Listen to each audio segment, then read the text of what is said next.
I don't know what any of this shit is, and I'm fucking scared. First, you're gonna tell me about this science stuff. Sorry about that. What is a scientist? You caught me like I'm experimenting with Science! It's like magic with electricity. I know that. I'm not stupid.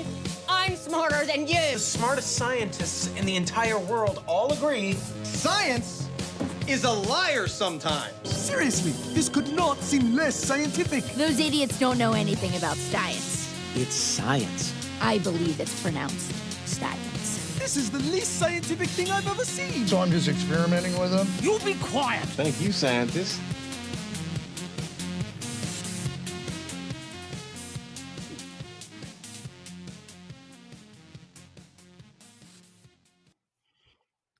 Good evening. Back at it again. Yeah. Under the guise of science. I believe it's pronounced. Science. That is from Disenchantment, which is another Matt Groening show. It's predominantly the people who wrote and created Futurama. Oh, And I then they assumed that was Futurama. I thought that was the girl. I forget the girl's name, but not Well- the Cyclops, the other girl. Well, funny you should mention that. So it's actually believed it's been like alluded to, but they're actually same universe, not just same universe, same planet. Oh, okay. Because there's an episode of Futurama where they have a time machine that only goes forward through time, and also you see it when Fry is frozen in the capsule in the first episode. That they're like, you see the world moving on behind them, and then like UFOs come and like blow up everything, and then they build more cities, and UFOs just swoop in and blow up everything. Then they swoop in, and then you see like old timey castles and stuff built, and then they come in and blast that through, and that happens over the course of about 1,000 years.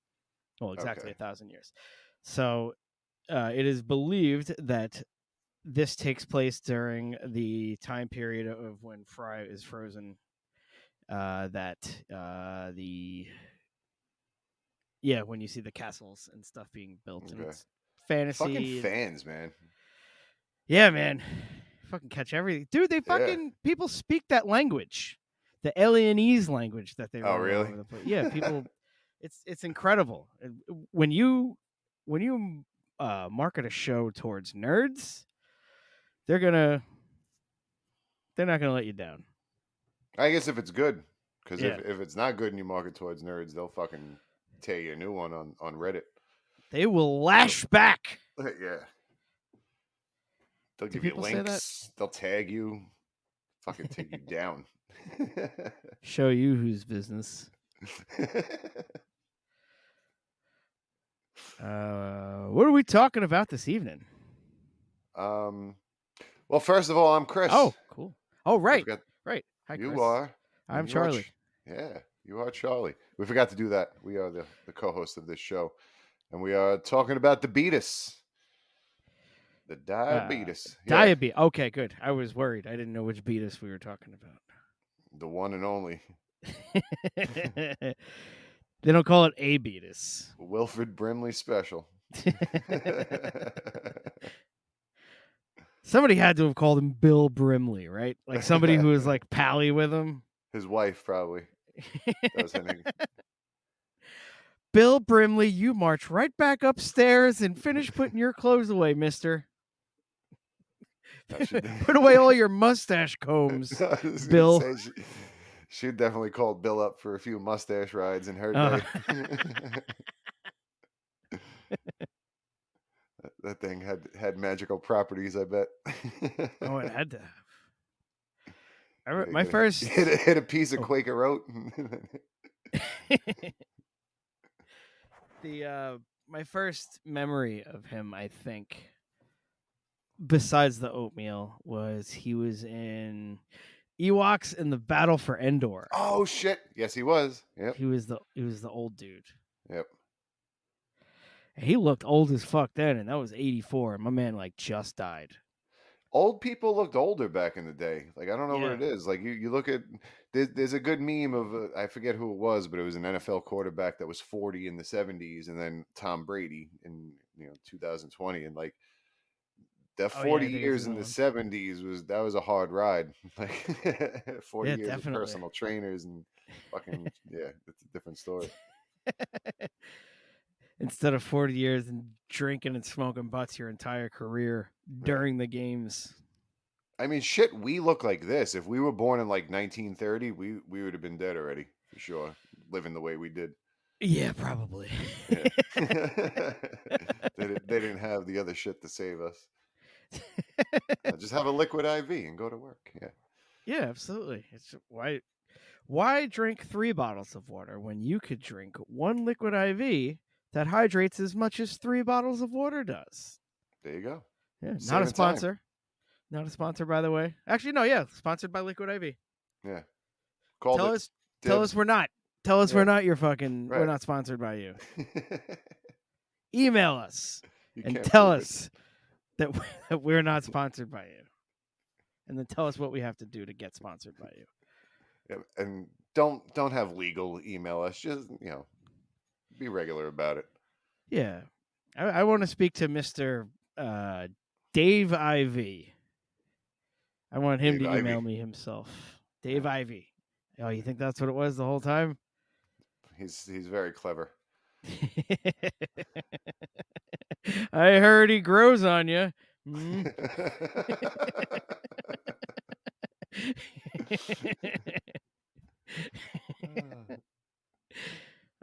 Christ.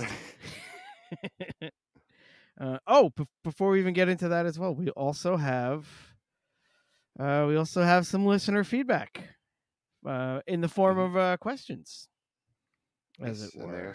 and they're pretty sciencey. So, well, one of them is more. Which one do you want to start with? Do you have either one handy? No.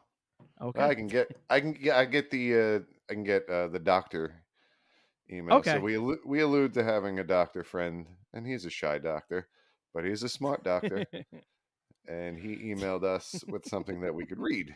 So I forgot the shy doctor jokes.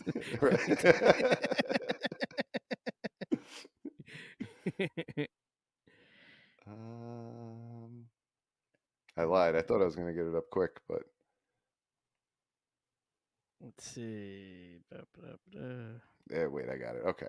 So this says, regarding the use of leeches in medicine, I have firsthand experience. This is the doctor. I don't have firsthand experience, but And this this is all came up from... in this was episode 20, phrenology, if I'm not mistaken, correct? Yeah. That we Good brought up point. leeching. We should kind of tie that all together. Yes. So this is in response to that episode that aired. So I'm going to be saying this is all in quotes. I'm reading from his point of view. So regarding the use of leeches in medicine, I have firsthand experience with the use of leeches in modern medicine.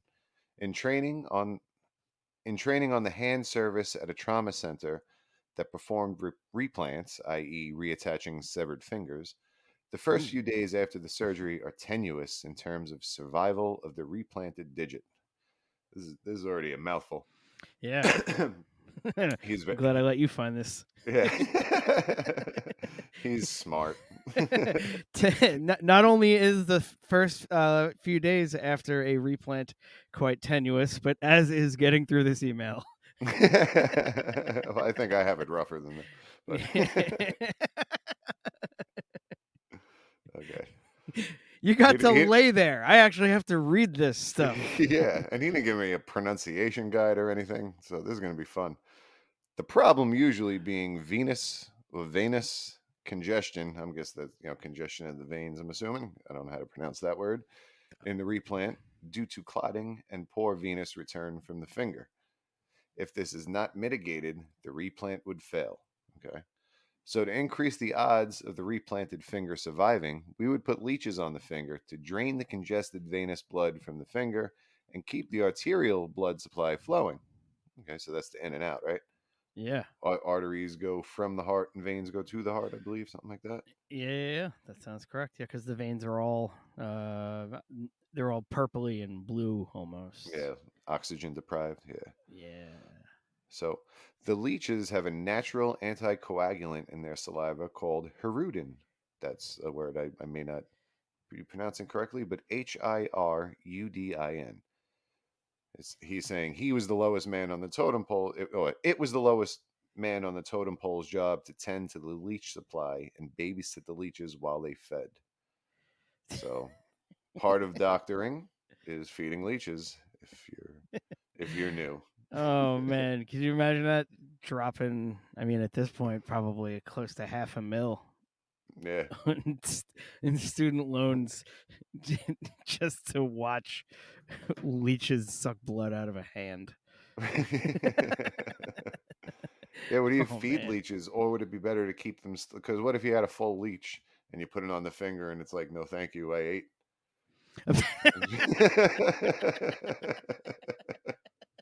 You got to keep them a little bit hungry. I think there's probably an art to it. There's probably leech feeding class where you got to learn just enough, not so much. We're probably going to get a follow-up email to that now. Twice a day, they drop in 5 drops of blood into the leech tanks, and they have to fight over it to get them like really ravenous about it. And the stronger leeches are better at the anticoagulant, I heard. So you want the breed for the strong leech, so they have to fight for the blood. Absolutely, and obviously they're gonna breed only the strongest leeches with the other leeches, so you're gonna get like the best of the leeches. That's where medical grade leeches come from. Yeah, you can get your street quality leeches. They're not the best. You want to do your back alley replants? They don't go well. Fucking, leeches are garbage down the way, son. 2 for 5. 2 for 5s. 2 for 5 leeches.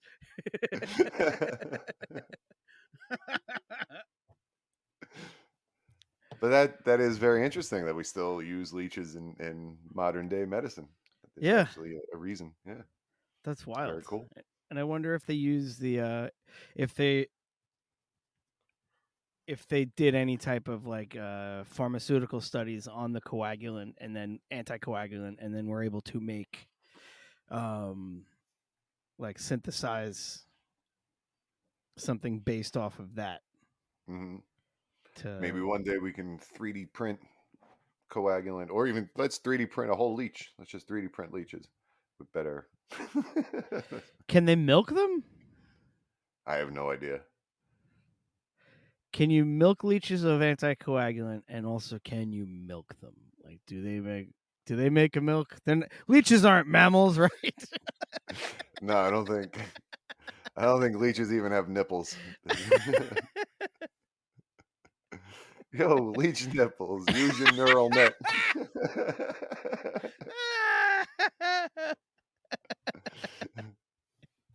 Here's a guy with his fucking leech nipples.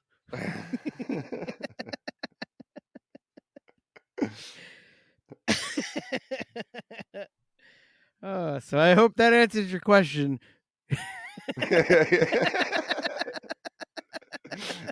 I think yeah. His question was, how stupid could you make this? this here's some quality information. Let's see how dumb you can make it. And that's the point of the show. That's what we do here. Oh shit.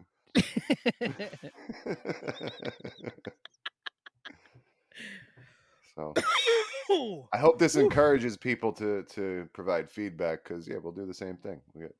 We just spent like 10 minutes on that. Yeah. It's easy. Yeah. If you like the show, we can make more episodes if you give us stuff to talk about. Yeah, it's true. Yeah, it's been all us so far. But I'm just kidding. All right. And then this next one is from your sister Ruthie. Shout out. She 50% of our Patreon subscribers true. at the moment. She's 50% shareholder. Yeah. At UTGOS LLC. She could be the treasurer. Yeah, someone's got to be able to keep track of that shit. Yeah, and who better to have be the treasurer than someone I nicknamed years ago? Her pirate name is Doug 4 Treasure, and her middle initial 4 is the number 4 with a period after it. 4 because it's short for 4, right? Right, correct. Yeah, right. No, it makes sense. Yeah, it's a single character as opposed to 4 characters. The Right. science lines up. Yeah. Hers was also about episode 20, phrenology. Okay. We talked about the guy who was getting brain surgery on 2020, and they were having open head surgery, I guess as we decided to call it. And open skull. Yeah, open skull. And they were touching his brain to see what parts he was at, and like they were making him talk, and then he was going, "Yeah, hey, I was going to like just because like you're pressing down on the essentially the record, making the record. That's scratch. the part that does stuff. Yeah. Yeah. So she said we were talking about that.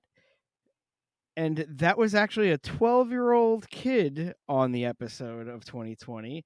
And he sat next to her in social studies in intermediate school 24 on Staten Island.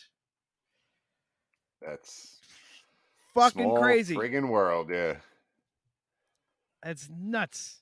Yeah. Yeah, she said she believes he was epileptic, and that's why they were getting in there to see if they could. Which she said that, and I feel like that jogged memories of like they're being talking about his seizures and stuff like that. Okay.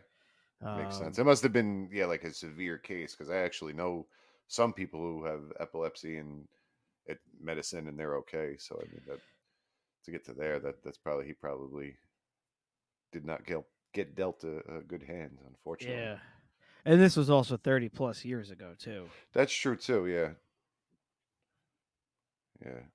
Yeah. Another Frank Reynolds quote. Yeah, it was 30 years ago when medicine was real crude. Fuck.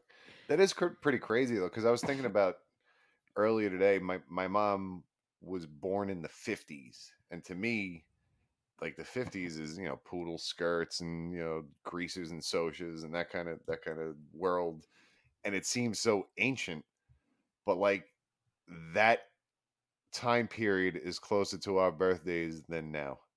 Yeah.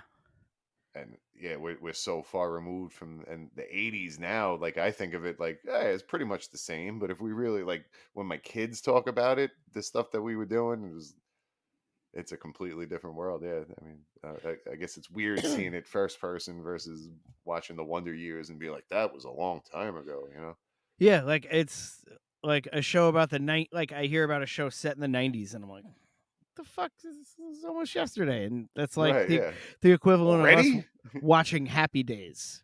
Yeah, like seems like an eternity away with the first one, but yeah, right. You live through all this stuff, so Well, think about this Smashing Pumpkin song 1979 that came out in what, like 95. Yeah, Something so do the math on it, 25 years or so. That'd be like a song coming out today called 1999 or 2001, whatever the math is, somewhere around there. Man.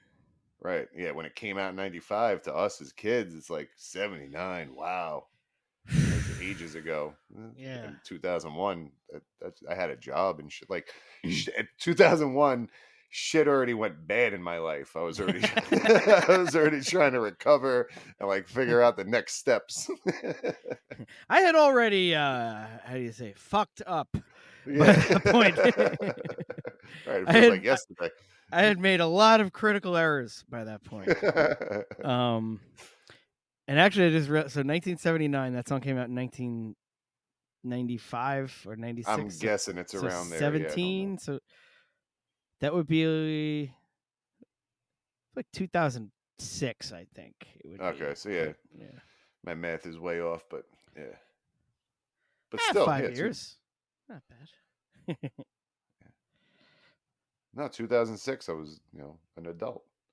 Yeah. Versus compared to 79 to a 15-year-old kid. It's before you were born. And also 06 to 01, I had also made a lot more mistakes. Right. That was 5 more years of bad decisions. Yeah, it was like, man. I had not stopped making fuck ups yet. You know what? You ever hear people say, like, this is a complete tangent, but they say live life with no regrets. How the fuck do you know what you were going to regret? Because at the time, I was living life with no regrets. Yeah. Looking back on it, I have a lot of regrets. But I was living like, so yeah, that's saying, I don't know, they need to provide more guidance before they'd start throwing it out there. Yeah, because everybody that's doing that, I won't say everybody, a lot of people that are doing that are not doing things good. Yeah. Live life with no regrets. They usually involve throw back another shot. Let's see what happens. Yeah. And now I regret those nights. I could have been learning a fucking language or like anything, But just that extra hour or two of sleep you could have gotten of just recovery on your body over time.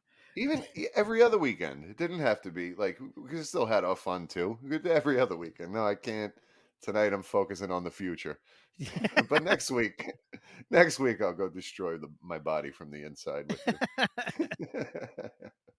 Sorry, fellas, I can't hang out tonight. I am thinking about myself in 20 plus years. Yeah, nerd. Yeah, right.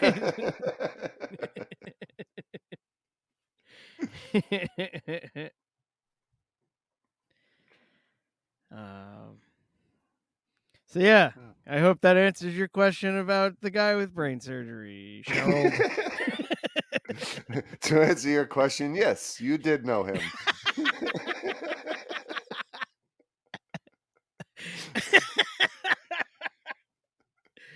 Woo!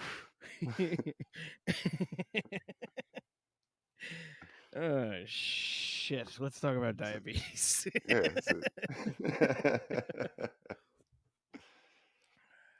so we have a video. Do you want to play the video while we do it, or?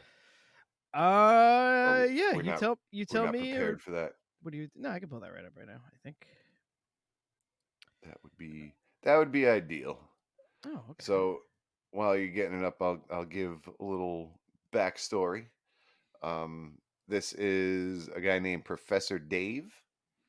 His channel is called Professor Dave Explains. And we kind of were talking about the episodes that we've done so far.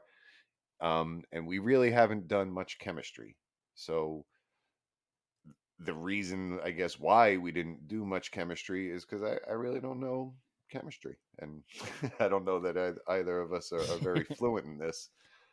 However, this channel, Professor Dave Explains, this gentleman is very fluent in chemistry and does a good job of converting chemistry to English, I guess you could say. I mean, there's still saccharides and peptides and propylines and whatever all those other fancy words for different bonds that just mean they have like 30 words for sugar and all that kind of stuff. But oh man, guess who's dyslexic?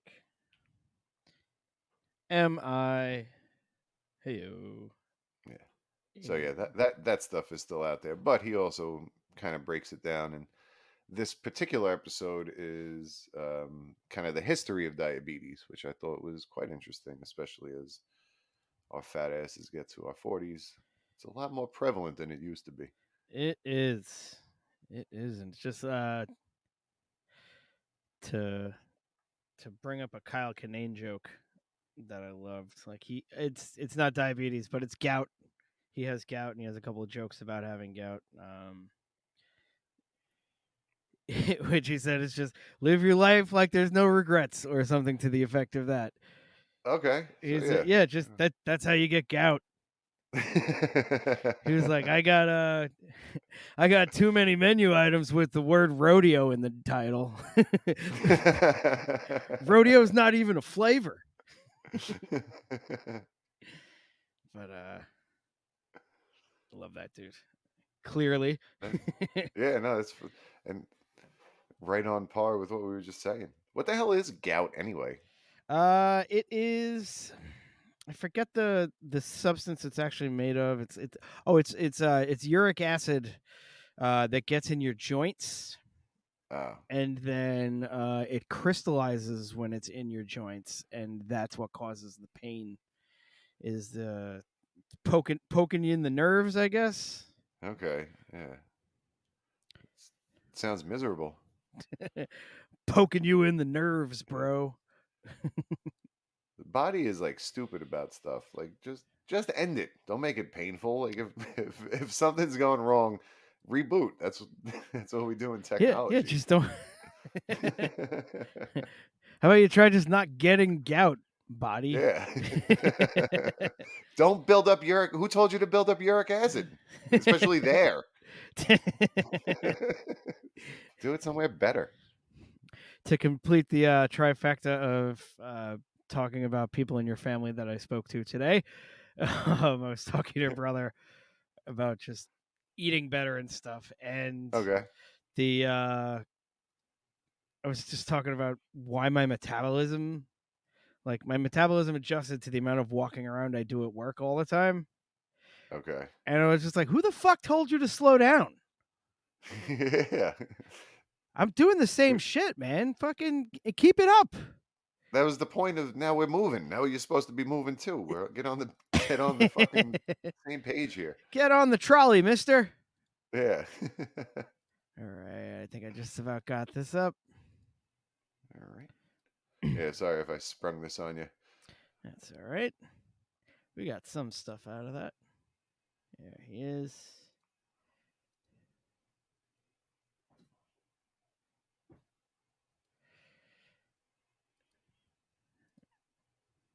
Sidebar, this Professor Dave guy, if you have 2 hours to spare, he debated James Torr, I think his name is, who is a chemistry teacher but also a creationist.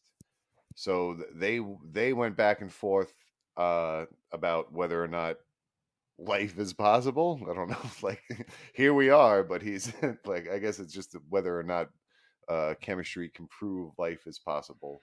But Wow. yeah, That's a heady approach.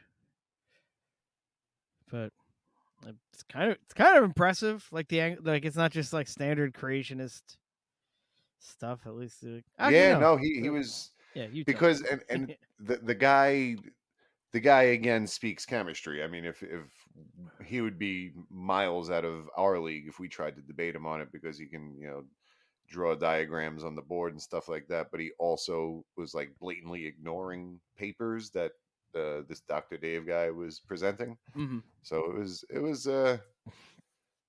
interesting because this guy did not he was not playing nice. What should say not Dr. Dave, Professor Dave. I don't want to. Oh, he was sassing him a little bit. Oh yeah, no, he came in hard. He came in like he was like you're a liar, and here's all the things that you lie about, and listed them. Yeah, it was enjoyable. You're a liar. Yeah. No, and I'm not even like it sounds like I'm being hyperbolic or using hyperbole, however you pronounce that word correctly. But he straight up he called him a liar to his face. That's Many crazy. times. Yeah, yeah. It was very uncomfortable, but I was watching on YouTube, so I enjoyed it.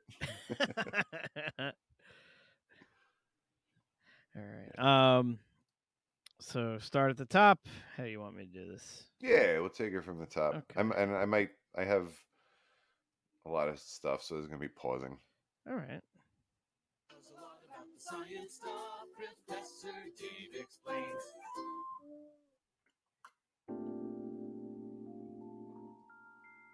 The history of drugs.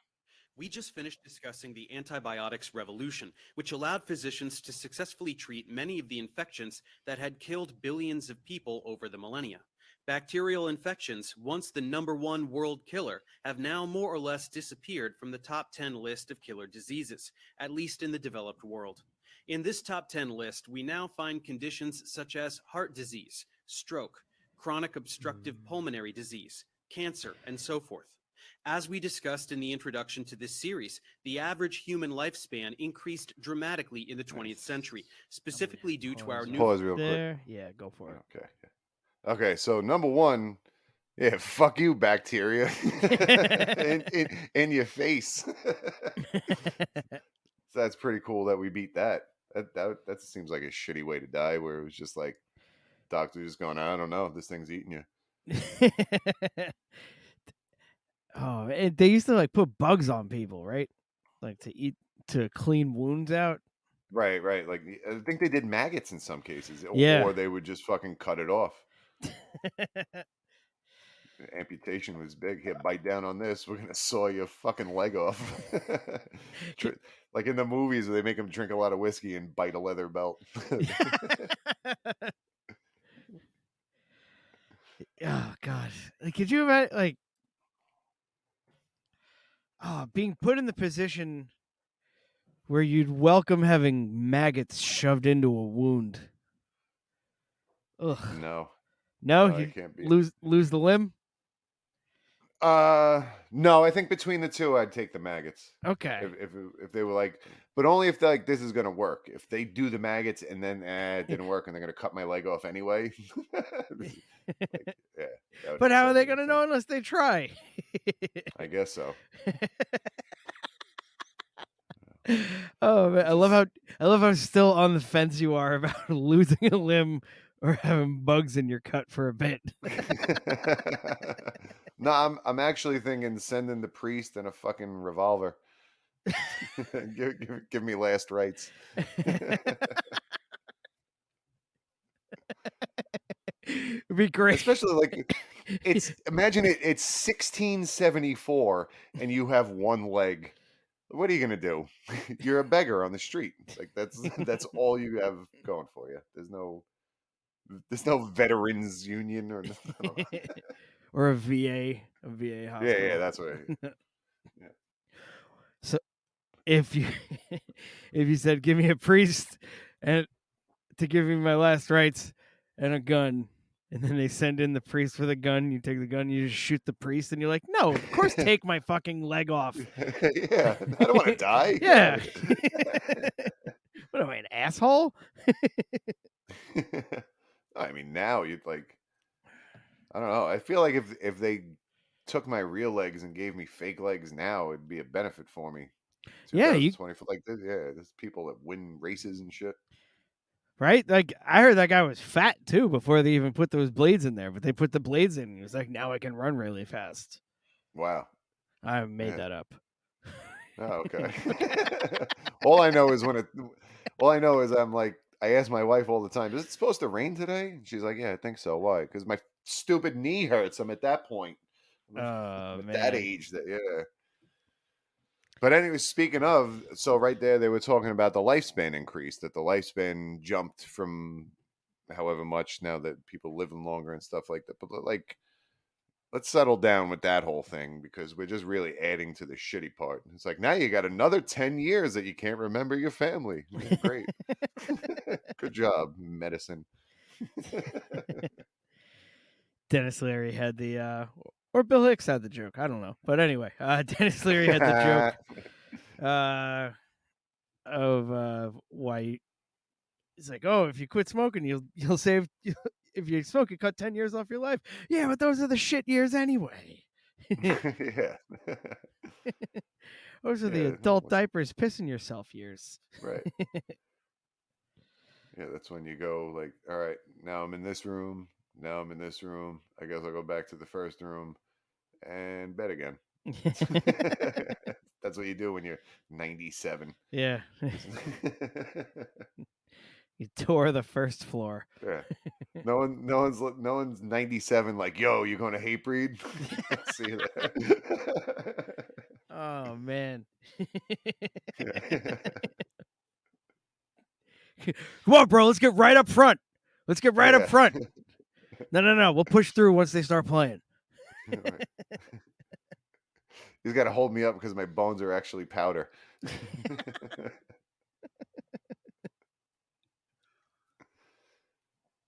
All right. Still play. Found ability to combat pathogens with antibiotics and a booming immunization program.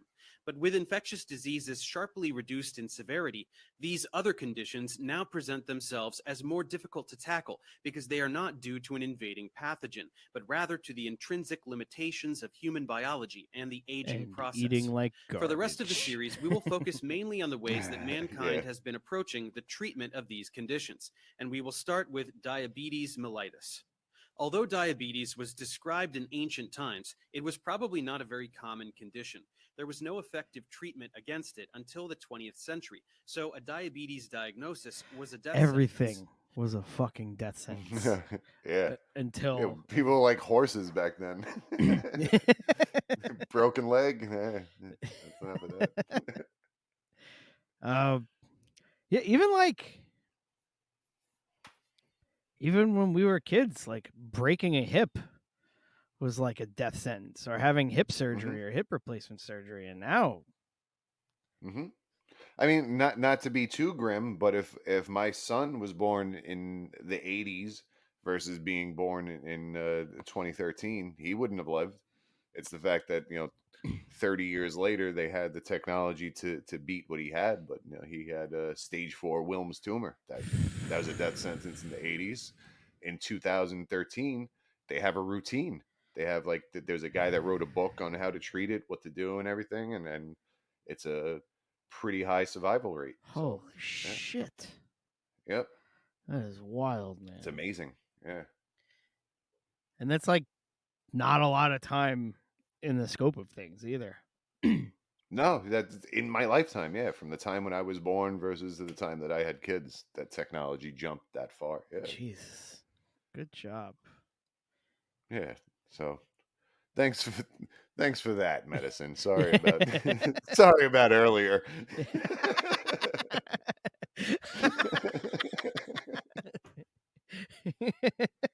Sorry about the whole maggot gun priest thing, medicine.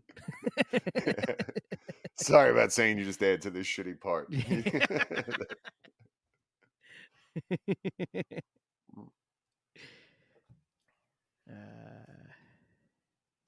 Today, diabetes affects about 300 Oh yeah, real million quick. people worldwide. This graph shows everywhere that like where'd it go? There we go. Today, diabetes. Okay. So Saudi Arabia? Wow. I didn't look at this when I watched this the first time.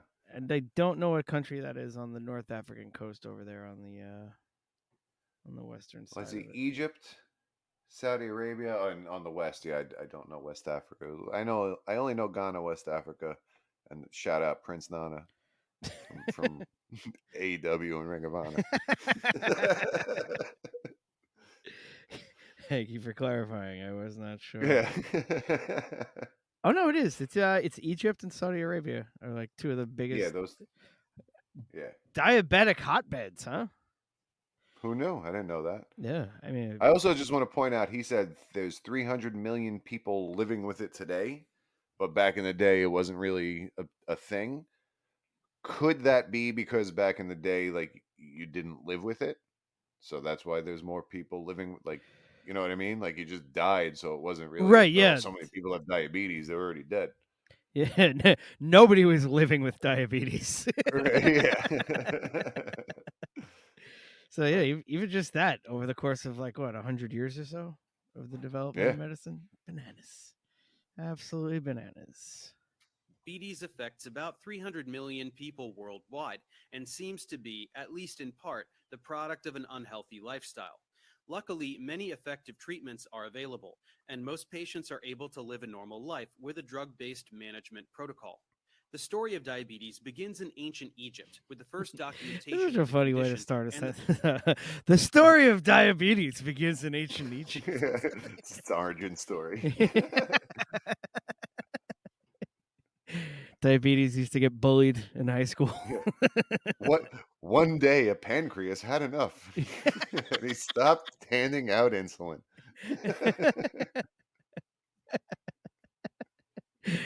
That pancreas drew a line in the sand. No more sugar cane.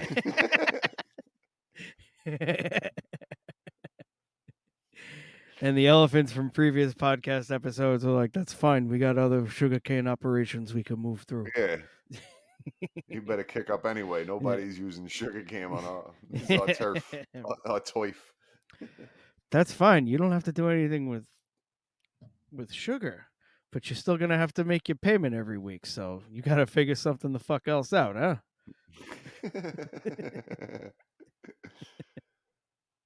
I hope we get Patreons. Give us money. We'll get to a certain tier where we're going to make an elephant mafia movie. We're going to redo The Sopranos with elephants. We get enough.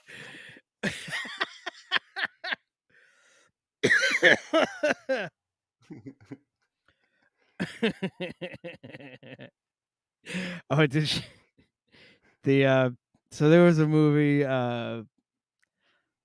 like Water for Chocolate and another movie called Water for Elephants.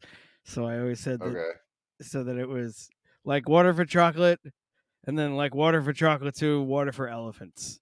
Like the sequel. Yeah.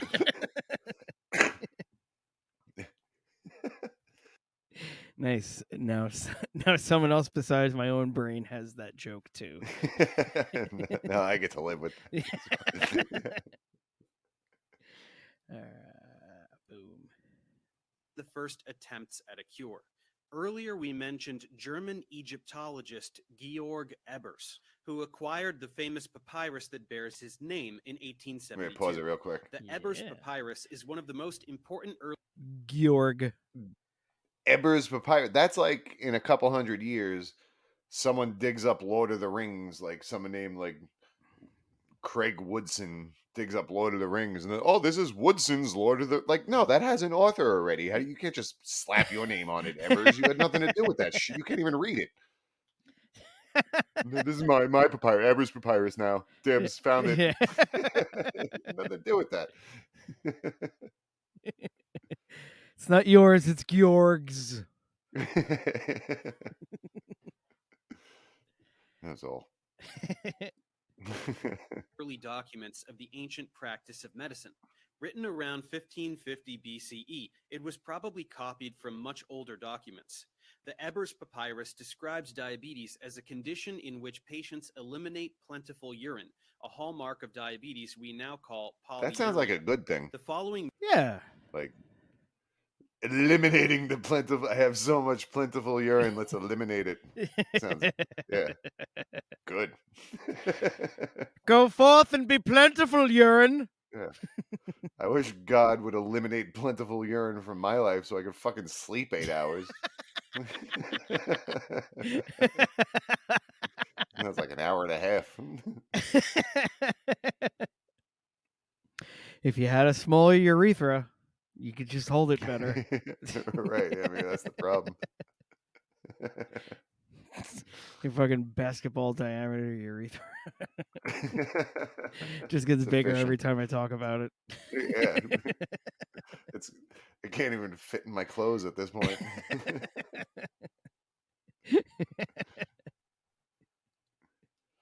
Mixture was prescribed as treatment.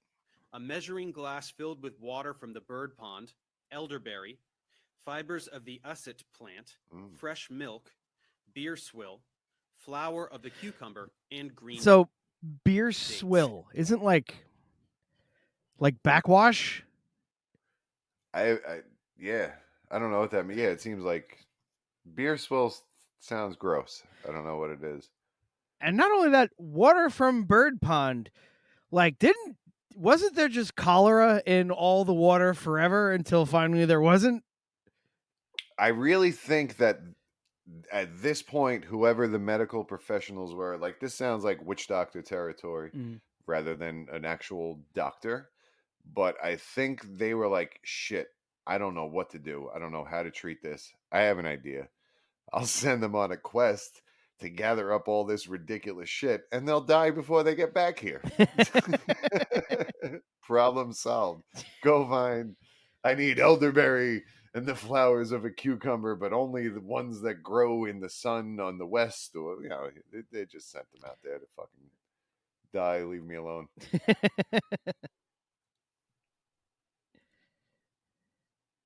There are no modern studies to confirm or refute this treatment, perhaps in part due to the difficulty of collecting these unusual ingredients. Exactly. However, it is reasonable to speculate that this bizarre concoction did not do much to address the underlying causes of diabetes. Yeah, bought the doctor's time. The Egyptian tradition had a strong influence on ancient Greek medicine. Although Hippocrates, the father of medicine, did not use the word diabetes, there are references in his work to excessive urinary. That guy was a real Hippocratic oath, if you know what I mean. Yeah, I guess that is named after him. That's where that shit came from. It's a Doug Benson album title, Hippocratic Oath. Oh, really? Yeah. Oath. Haha! I see what he did there. Yep, he's good like that. Flow with wasting of the body. Hippocrates must be credited with the concept of preventive medicine. He stressed the influence of diet and exercise on good health, and this is still one of the most important tools. I do love that they kept using the wasting away of the flesh through the urine. Like the two things that they were like, all right, he's peeing a lot, and he's also wasting away. He must just be peeing his skin out. That's got to be what it is. Turning into peeps, little by little.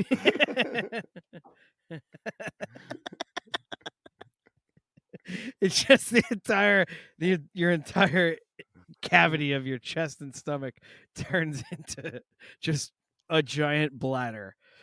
Talk about pissing your life away, all right.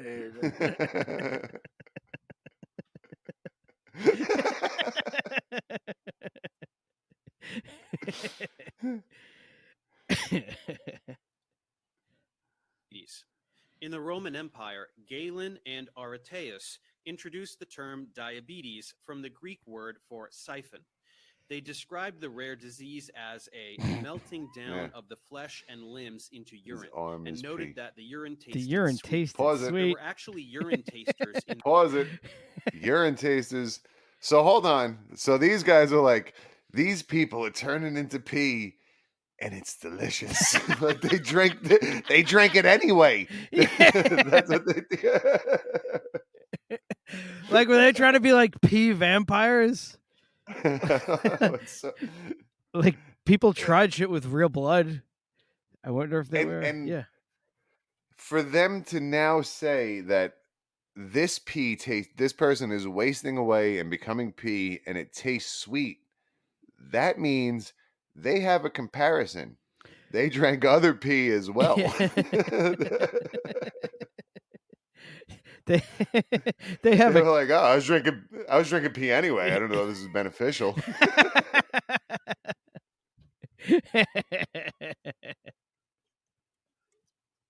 Fucking A. The fuck, ancient Greece. Yeah. Just chugging piss. And and like they say it a couple seconds in the video later that the fucking Hindus discovered this pee was sweet because there were ants going to the pee, and they're like, oh cool, these ants go to the pee. And fucking ancient Greece is just like, woo! Fucking party. Wait a minute. His arms are turning into pee. What's wrong with you? Yeah, Hindus. Yeah, we'll get there. But Hindus did it the right way. They were like, wow, look at these animals doing this. This must be something going on. Yeah, why are these animals attracted to this? Meanwhile, ancient Greece just gargling piss. Just fucking... And they were like, And then they were like, "No, the poop tastes the same." Why are you doing that? Why are you doing that at all? Well, we tried with the bugs, but the flies went to all the poop, so we had to double check. Yeah. So, I'm not gonna take a fly's word for how shit tastes now, am I? right. You know that old ancient Greek saying? You can get a good look at a T-bone if you stick your head up a cow's ass. Would you rather take the bush's word for it? Greeks are like, nah, I'm going in that cow's ass right now. I couldn't hear Ancient Greeks. Ancient Greeks. Absolutely. Whole different people at that time. Yeah. You had British accents. They all did, yeah. Yeah. In spite of living along the Mediterranean coast, just hundreds of miles from Africa, they were the pastiest, whitest people you've ever seen. Yes.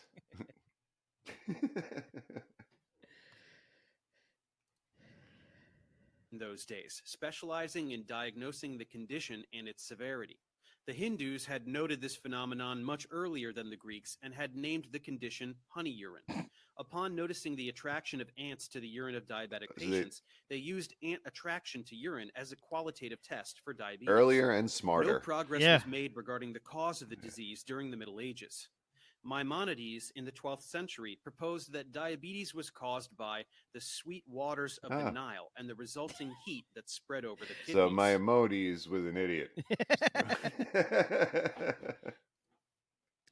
That sounds like like an old wives' tale. Like there's stuff within the last 100 years probably that's this has done that because you're standing too close to a barn twice a year or some shit. Yeah. And is Nile water sweet or is it just fucking water? I don't know. And the ancient Greeks were like, ew, that's gross. I'm not going to drink. I'm not going to drink Nile water. Well, I'll tell you what. If it tastes like high C, I could see that being a reason to go to it.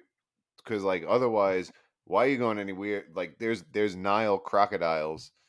There's no reason to go taste the sweet waters of the Nile unless they are sweet waters, in my opinion. That's my... Maybe that's why the Nile crocodiles are always smiling. Because the water's so sweet. Because they're so nice. Come on, they just want friends this whole time. The most if you're the most misunderstood reptile of all time is the Nile crocodile. Yeah, if you hear this and you somewhere near the Nile, go swimming. They want you in there. Yeah, they just want to be friends. Have you tried being their friends? Right, nobody has yet. Yeah. Why don't you why don't you stop trying to judge a lizard by its mouthful of teeth? Disclaimer, stay away from crocodiles and alligators. I don't want to get sued. Like, you said to go swimming, my son. Well, then he's stupid.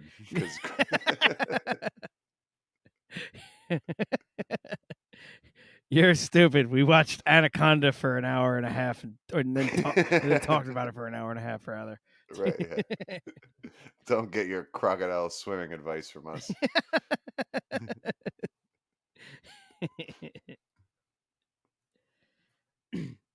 We have already discussed Paracelsus and the Renaissance period as one in which speculative medical knowledge was rejected, and a movement was born to introduce experiment-based medicine. So yeah, I love that the phrenology episode. Apparently, yeah, there's tons of stuff that's coming up from that episode tonight. But I think that I have a theory about this. Okay, did you try anything? No. All right. let's practice medicine because you had an idea. Right. This sounds reasonable. Yeah. But then at some point there was a movement. Hey, we do like trying this stuff. And then I love that and this obviously comes with the invention of the printing press, but the fact that trying stuff to base your ideas up was several hundred years before taking the information from those trials and then writing it down. Like, it seems crazy that they were that far apart. Yeah, it took a while for someone to go, "Hey, did anyone like think about like doing this already?" Yeah. That's the best part of that. Yeah, at some point someone was like, "Hey, I have an idea. What if we check and make sure it works?" And then that was a movement. For 1400 years it was heretic. Yeah. You have blasphemed against our Lord, and you shall be put to death. Yeah. And then we will put Jesus, these doth leeches not on. experiments. You must act in Jesus's image and just know things. You don't have to try them.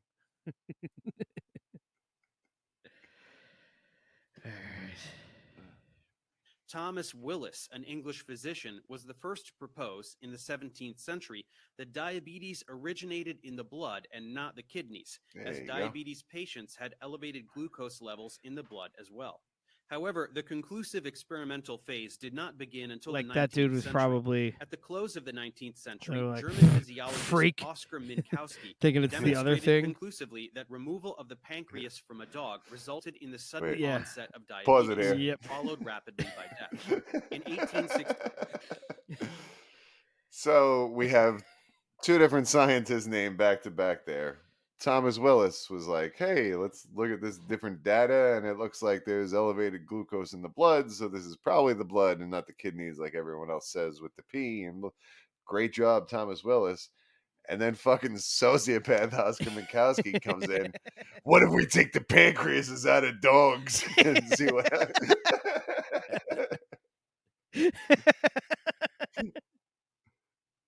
Like,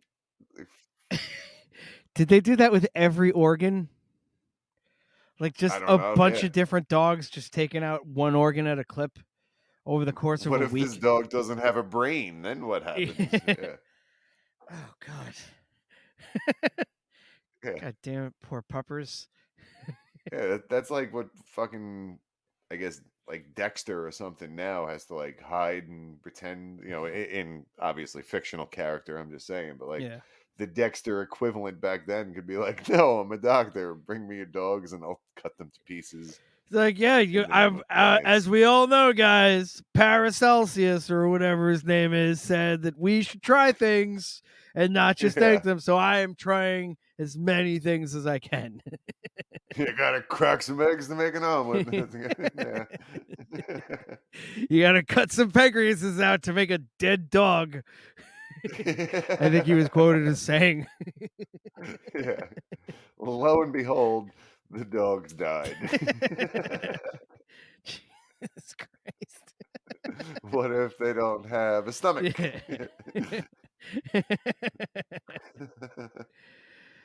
Fucking Langerhans.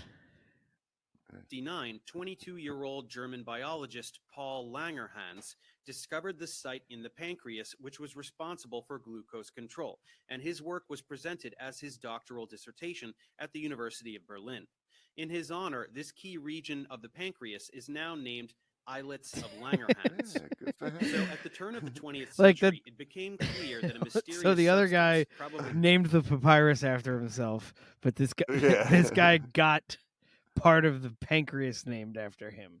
Like, at least, like, it didn't say he did it. It looks like they did it in honor. So yeah, they actually, he brought something to the table, and they were like, "We'll throw you this." Versus, "I found this. This is my papyrus." I call this desk. I call this desk. Yeah. Oh, that's your papyrus? What does it say? I haven't figured it out yet.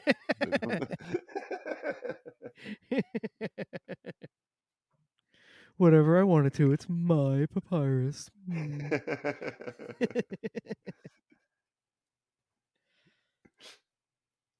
a hormone, was secreted by a known region of the pancreas, and that the hormone, which we named insulin after the islets where it was produced, was responsible for controlling glucose levels in the blood.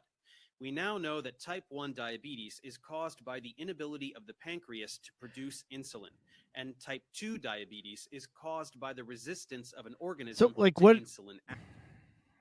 So insulin mediates, not mediates. That's not the right word that I'm trying to think of, but it does something to your blood sugar, right? It keeps the blood sugar at a manageable rate, kind of thing. Or I believe it breaks shit down and allows it to, like, when you have sugar in your blood, it's the thing that can break it down and turn it into something that you can use.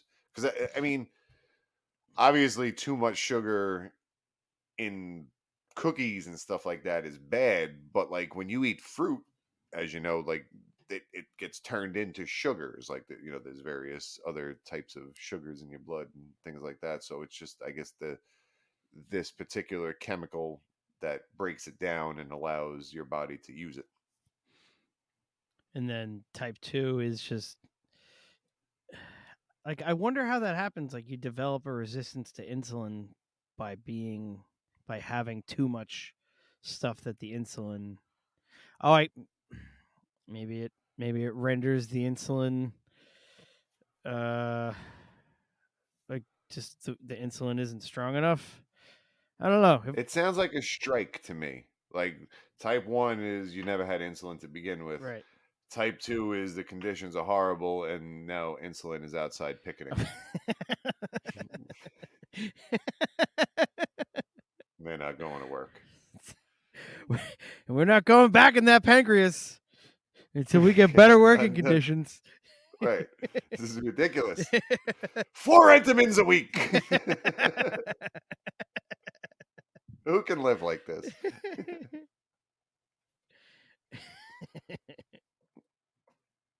Action. Unfortunately, all attempts to extract insulin from pancreas cells only led to the hydrolysis of insulin by the enzymes in the pancreas. The hormone was apparently a peptide, and it took a few decades before a group of Canadian scientists working at the University of Toronto succeeded in the long-sought isolation. The In first time I watched Yeah. this video, I was like, for some reason, I interpreted it as the long-sought isolation. I took that as like, oh, they must have got snowed in. and worked it out that way. And it's like, no, you fucking idiot. The isolation of the peptide thing. Yeah. Yeah, I guess that's what I got out of that it acts with shit very easily and is a pain in the ass to like get on its own to do anything with. Yeah. Which this is like half the video so far has been very easy to follow. Now he starts, like, towards the end it gets even worse, but he starts to use words that I'm not as familiar with. I mean, peptide was still on the okay, I'm with you kind of level, but Yeah. Like a peptide. 1921, Yeah. young Canadian medical researcher Frederick Banting, working in the laboratory of Professor J.J. McLeod, decided to extract the pancreas from dogs. But Why he are you added a taking things procedure out of dogs called again? pancreatic duct Another one. ligation, which effectively destroys the cells responsible for secreting trypsin, the enzyme responsible for degrading insulin. So how long did the dog stay alive after this? Keep going a little bit more, because I think the they trypsin did secreting something where cells, they insulin remained stable and could be isolated. Injecting this hormone into Yeah. sick animals and then diabetes patients had dramatic effects. Insulin's ability to restore health All right, was so now so hit pause real quick. Yeah, that dog definitely died. I mean, just they're on not- time 'cause elapsed they're- alone, it's been over 100 years. There's no way that dog's alive. But The dog is 173. that dog went on to outlive, and in dog years, shit, he's got to be almost 1,000. Yeah, shit. Now, here's what I think happened to that dog. They took its pancreas out. They injected it with this, the insulin or whatever they use now. They found, wow, this made the dog better. Then they shot the dog in the face and started using the medicine on people because they're not going to keep injecting this dog to keep it alive in the 1800s. Yeah. Like now, 100% that dog would still be, and he lives a regular life and he goes on walks because you can't even you can't shampoo a dog anymore. Right then, you know what? I'm pulling something out. Let's see what happens. Dramatic that its effects were described in colorful terms, such as the raising of the dead. 2 years later, in 1923, Banting and Pretty MacLeod awesome. were awarded the Nobel Prize for Medicine, a year after Banting had received his MD degree. Banting was also knighted by King George V in 1934 and received an annuity from the Canadian government to continue his research. So, what how big is the Nobel Prize? Like diameter? How big is that thing?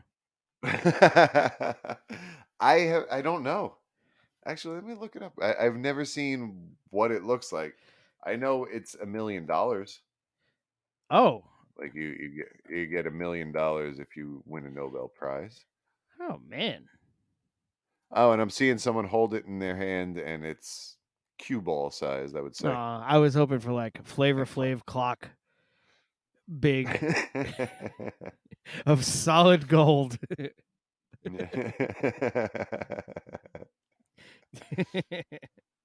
Insulin was generally extracted from the pancreas of animals such as pigs and cows in order to treat patients. The hormone was administered by injection because it was not stable enough for oral administration.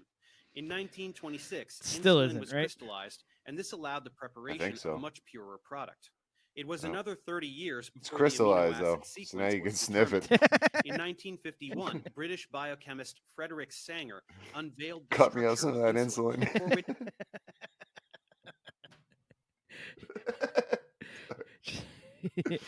Come back to my place. We can chop up a few rails of insulin. Really break our sugars down, bro. Right. Dude, I did so much insulin last night. We had like 3 Chips Ahoy packs. Went through an 8-ball of insulin. Shit was crazy. Yeah, dude. I ate all that and then I just went to bed. No problem. Right, yeah.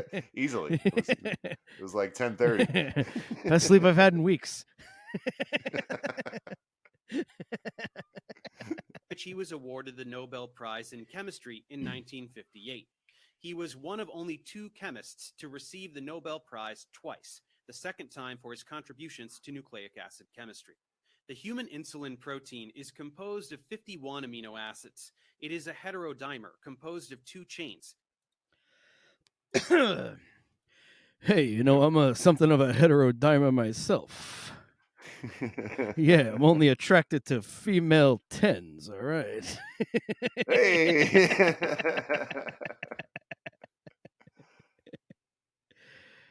Not fucking bad. Thank you. Thank you. An A chain and a B chain, which are linked by 2 disulfide bridges. A third disulfide bridge is located within the A chain. Upon isolation of insulin from animals, it became clear that the sequence varies slightly between species.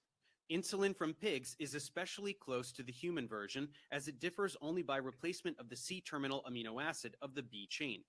When did they figure out that pigs and humans were so close, anatomically or similar anatomically? Because that's a very good question. I don't know. in like Gangs of New York, he's showing him how to kill. Daniel Day-Lewis is showing DiCaprio how to kill someone by stabbing a pig. It may have the likely scenario then is either someone that killed and gutted both a pig and a person and was like, hey, how about this? Or someone that had sex with both a pig and a person and noticed. Those things may have happened. Or there was a guy who had just chopped up a person and a guy who had just chopped up a pig they were both late for class and they bumped into each other in the hallway and they dropped all their parts in the middle and they're like, whoa, whoa, whoa, whoa, whoa, whoa, whoa. I can't tell the difference between any of these things. I'm going to be late for homeroom. But we figured something out. What kind of school do they just have to carry a I bucket of parts? I like that one, though.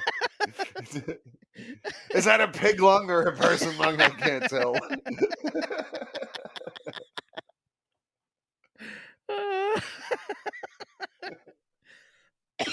Just loose, no formaldehyde, no kind of like. These are rotting as we speak. Out of the way. Out of the way. Like, is that a hot coffee? Decomposing flesh. Decomposing.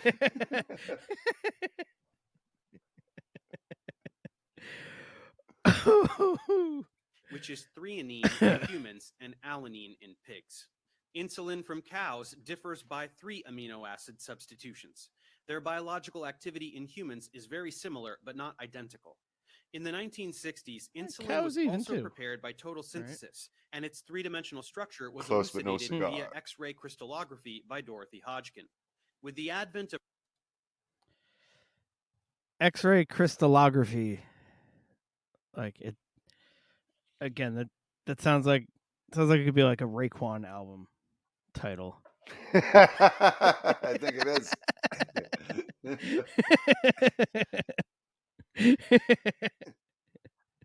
Featuring Dorothy Hodgkin, I believe. The recombinant DNA technology, pharmaceutical companies introduced human insulin produced by bacterial fermentation of genetically engineered E. coli, which is still the most practical and cost-effective way of producing insulin. Large-scale production of insulin to treat diabetic patients I don't think I picked up on that. Or if I did, I forgot. Pause it real quick. Yeah. So I just want to point out real quick. I know E. coli has a bad stigma to it because it's the mad cow, but I guess that's only a particular strain of it. E. coli is mad cow? Maybe not. Is that salmonella or what is E. coli? E. coli is the one that gets on like it gets on lettuce and shit. Like that Yeah. every time there's a big E. coli outbreak, it's usually in like lettuce, spinach, or some leafy green, something that they're trying to tell everybody to eat. And then suddenly lettuce isn't good for you. Well, it's a bacteria that's relatively bad for you. However, all the boomers out there that are afraid of genetic modification, I don't know about messing with DNA, blah, blah, blah. This genetically modified E. coli is keeping you alive because you definitely have diabetes. So. Oh, shit. Let's keep that in mind. You're welcome. Genetic modification maybe isn't the worst thing in a lot of cases. Scientific accomplishments of the 20th century, which suddenly enabled many patients to live a relatively normal life. We should not forget, however, that in the 1980s, there was a violent backlash by anti-science groups against recombinant DNA technology. Now, when they say there was a violent backlash, I didn't look into this at all, but is it like... Are they just using descriptive words right there, or was there actually like... That's a good question. Yeah, we talking like Boston Massacre? Like this. I don't know. Like old people in general will I don't know if anyone remembers Unfrozen Caveman Lawyer, but old people try to pull that shit all the time. Like they're all like this new technology confuses and blah blah blah. But again, this is the shit keeping you alive. Like, just stop. Yeah, just man. Yeah, man. Progress is not the worst, right? Gotta let it happen, man. Yeah. And the production of human proteins by bacterial fermentation. Oddly, the anti-science lobby seemed to prefer seeing cows and pigs slaughtered and chopped up rather than to allow the unnatural insertion of a foreign human gene into a bacterium, which is now a routine practice. That's what it is. What's that? They need blood. No, you're not doing this safely without sacrifice. We need to appease. Yeah, but Baphomet, or however you say that word. Same political forces and activists aligned against GMOs today were already at work back then. One of the main actors was Senator Ted Kennedy. In 1975, he called for hearings to. I can't hear his name anymore without thinking of that joke I sent out in the text group the other day. I don't know if you watched it. Comedian Joe Machi is his name. Okay, I did But not. yeah, it's a fantastic joke. He goes, it's from a couple years ago. He goes, it's the 50th anniversary of the moon landing this year, which means it's also the 50th anniversary of when Ted Kennedy killed that lady in the lake.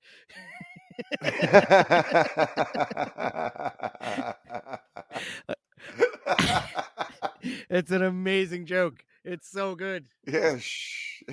But like he piggybacks on it a little bit more too. It's like a whole 30-40 second clip, but oh my god, it's like there's him specifically. There's times that like the delivery and the person saying the joke is so much of why the joke is funny, not just the material. That's perfect though. Yeah, like nobody mentions that. Yeah, like he gets into that. He goes, I bet that was one person who was happy that there was a big story that weekend or something like that. Yeah, right. We'll share that as well. But it's perfect. Yeah. It's not an ounce of fat on that joke. Yeah. Like I just love that he's giving the specifics of it's this event, and then killed that lady in the lake. Like like we all know the lake. Right, yeah, lake. You know the lake. But yes, anyway, Ted Kennedy regulate recombinant DNA research, and he proposed that any federally funded scientist who did not obey his regulations should lose their NIH grant. I'm against murdering women. Personally banned at Harvard and MIT until the scientists installed a number of strict security measures. In 1982, Eli Lilly and Co. submitted a new drug application for recombinant human insulin, or Humulin, using a GMO. It was immediately approved. Recombinant? It sounds like combining things again. Yeah, it sounds like when RZA intentionally mispronounces a word so it rhymes the previous thing. Yeah. Oops, I mean, and then says the right word. Yeah. Recombinant. Oops, I means recombinant. Recombining. I forget the line. It's something off Wu-Tang Forever, but it's irrelevant. The most benevolent king. It's like that's. That's not how you say that, Robert. That's Method Man says that. Oh, does he? The Steez. He says deliver. Oops, I mean deliver like the Hudson River. Oh yeah. Because they rhyme. Yeah. Approved. Human insulin is now Anyway, readily available despite the anti-science backlash. Yeah. In spite of its successful applications, insulin is not a panacea against diabetes. People with diabetes are at increased risk for the long-term development of complications like blindness, kidney failure, heart disease, and stroke. The severity of these. Siri, what's a panacea? Oh. And don't forget losing feet. Hey Siri, what's panacea? It sounds like it sounds like it should be on the antipasto section of an Italian restaurant menu. Ooh, I'll have the panacea Alfredo. Yeah. I will too. I don't know what I was just gonna say. I lost it. Conditions is tightly related to the duration of episodes of uncontrolled high blood glucose levels. However, when diabetes is treated with newer formulations of insulin designed for controlled delivery, or with the use of modern devices which sense the level of glucose and meter the exact amount of insulin to keep glycemia within a narrow range, the side effects of high blood glucose can be successfully mitigated. Dude, like, but like that thing exists now. Like I remember, Yeah. I have an uncle with diabetes, and I was like, I was just asking him probably like 15 years ago, 15, 16 years ago at this point, just like because he like had like a thing that could at least like instead of having to stick himself, like to do the finger stick a couple times a day, like he could at least Yeah. check this thing. It looked like a pager that was attached to his waistline somewhere, and was able to see what his blood sugar level was, like that at the time, I think. Yeah. And I was like, so don't. I was like, but you still have to shoot insulin into yourself. And he's like, yeah. I was like, well, they don't have a machine that does that like on its own yet. He goes, what, like an artificial pancreas? I was like, all right, I guess I didn't realize that was that. But now they But do. also, yeah, yeah, wow, yeah. I was gonna say, but also, yeah, like an artificial Yeah. pancreas. They don't have. It's like, holy shit, is anybody working on this? We gotta get science on the phone right now. Yeah. Hello, science. Yes, I'm the president of science. I had an idea. Go on. Have you You know, pancreases. What if you made one?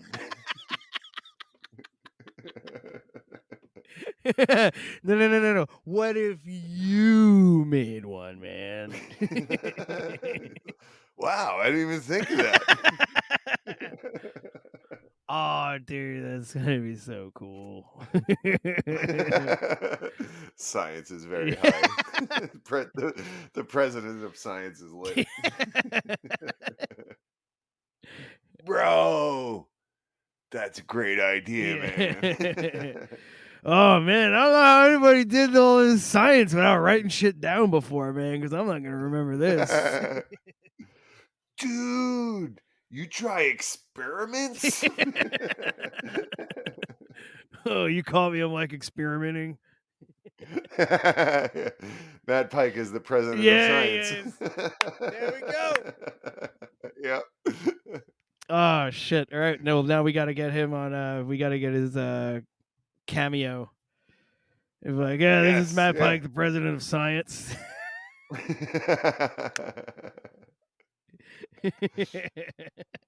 And I'm not wearing a shirt, but I wanted to say that.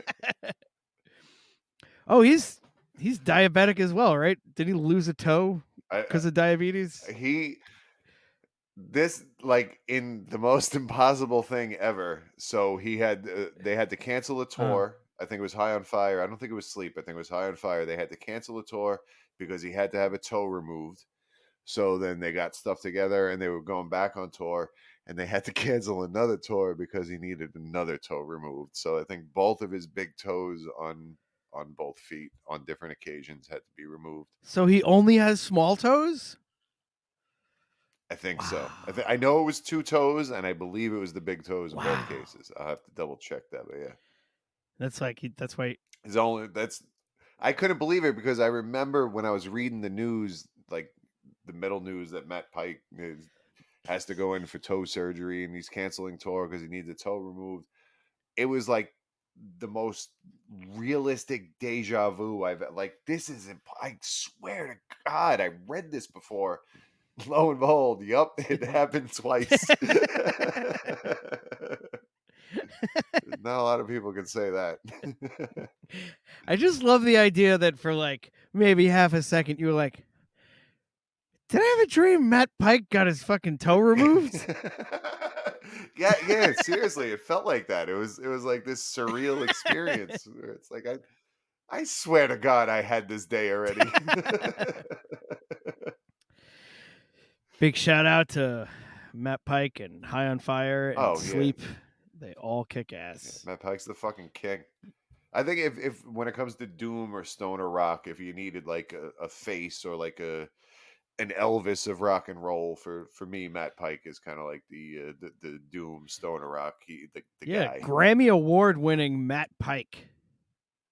Yeah. Good for him. There we go.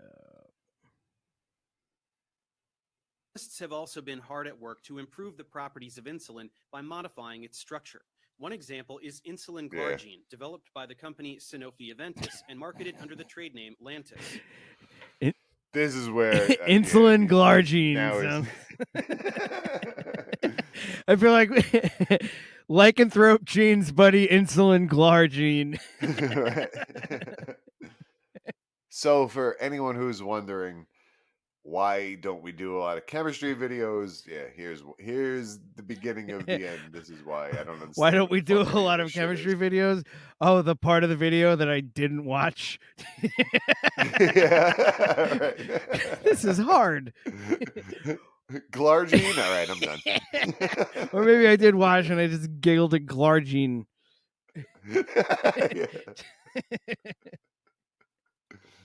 Insulin glargine differs from human insulin by the presence of a glycine residue instead of asparagine at position 21 of the A chain. Oh, they had a one extra gene. They had asparagine. All right.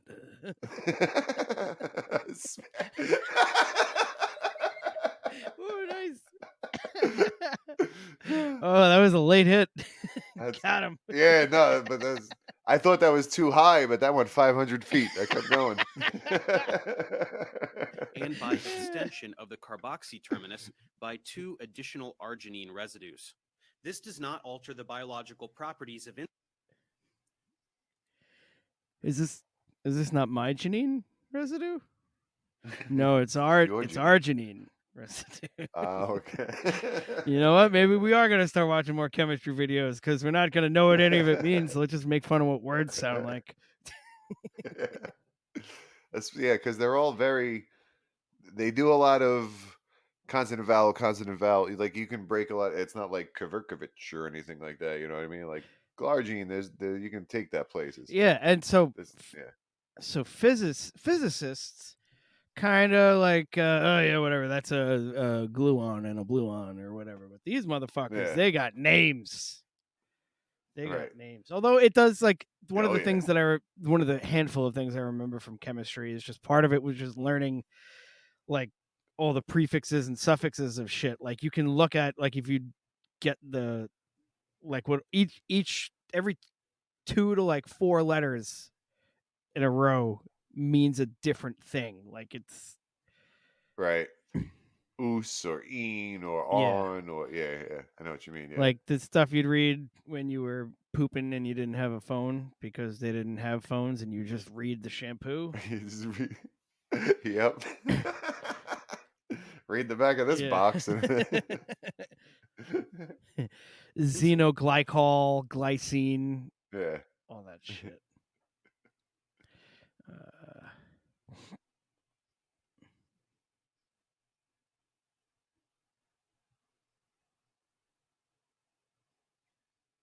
But shifts the isoelectric always said point that. from a pH of 5.4 to 6.7, imparting more desirable solubility properties to the molecule. This allows for the subcutaneous injection of a clear solution with a desirably slow absorption from the site of injection without peaks and troughs for about 24 hours, resulting in a superior product. Today, there are many other options for the management of diabetes, and some of these will be discussed over in the pharmacology series. But thanks to this progress, diabetes is often approach their condition with the attention it requires just 100 and years suffer or so, the often death sentence. painful consequences. It is quite easy to forget that now until people don't give a 100 years fuck. ago, a diabetes, There we go. diabetings, and McLeod's isolation of insulin I guess I did an watch event this part of of the video. extraordinary importance in the history of medicine and science in general.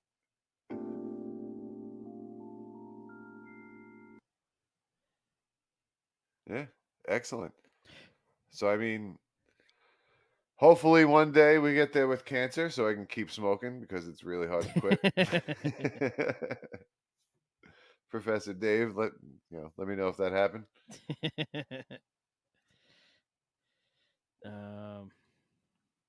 Yeah.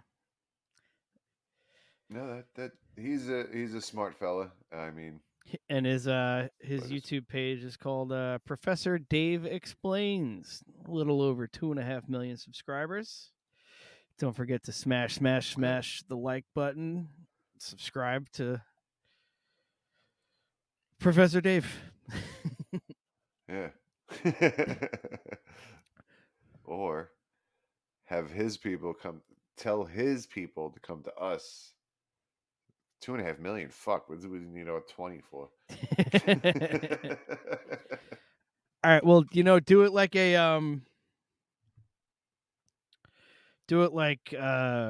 you're infiltrating. Infiltrate his followers and bring them back over to us. You guys. Yeah. That's how we got to build this army. I don't know. I don't want an army. Empire. No. I just want the empire. I don't want any of the. I don't have to conquer anything. Just give me some shit. Scientology. Yeah, we do. Scientology. Shout out to all you Scientology. That's right. That's what we're calling you. We forgot to bring that up in like the last 10 episodes.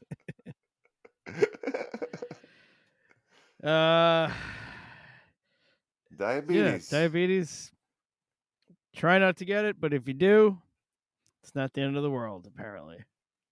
Yeah, we beat it.